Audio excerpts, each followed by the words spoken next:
Hi friends, welcome to my channel. ఏం లేదు, experience గురించి ఒక చిన్న విషయం చెప్దామని చెప్తున్నాం. అంటే ఎక్స్పీరియన్స్ ఎక్కడైనా ఎప్పుడైనా ఎందులోనైనా వర్క్లైనా ఎక్కడైనా సరే, జాబ్లోని బిజినెస్ అగ్రికల్చర్లో అయినా సరే ఎక్స్పీరియన్స్ ఉంటాను. ఎక్స్పీరియన్స్ లేకపోతే అక్కడ నువ్వు ముద్దే. ఓకేనా? ఇక్కడ ఒక చిన్న ఎగ్జాంపుల్ చెప్తా. అంటే ఒక ఇంట్లో ఒక ఆవిడ వచ్చేసి ముసలామె అనమాట. ముసలామె వచ్చేసి వాళ్ళకి వాటర్కి 4 ట్యాంకులు పెట్టినారు. 4 ట్యాంకులు పెడితే రోజు ఒక అబ్బాయి వచ్చి క్లీన్ చేస్తాడనమాట. అతనికి ఓపిక సరిలేక ఇంకొక అబ్బాయిని పిలుచుకున్నాడు అనమాట. ఇంకొక అబ్బాయిని పిలుచుకుంటే అక్కడ కొత్తగా అబ్బాయికి ఎక్స్పీరియన్స్ లేదు కదా. పాత పర్సన్ వచ్చేసి ఒకేసారి 3 ట్యాంకులు క్లీన్ చేశారు.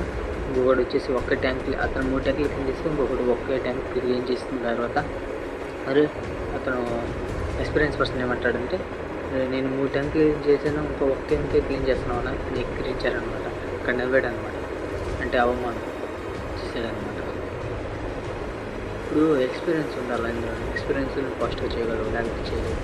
ఇక్కడ ఏంటంటే ఎక్స్పీరియన్స్ ఉంటే అతను చేసినా చేయకపోయినా నీకు మాట చేస్తాడు కదా. అందుకని ఎక్స్పీరియన్స్ ఇప్పుడు ఉంటాను. ఇది అర్థమైతే ఎక్స్పీరియన్స్ గురించి లైక్, షేర్ అండ్ సబ్స్క్రైబ్ చేసుకోండి. Thanks for watching. జై హింద్.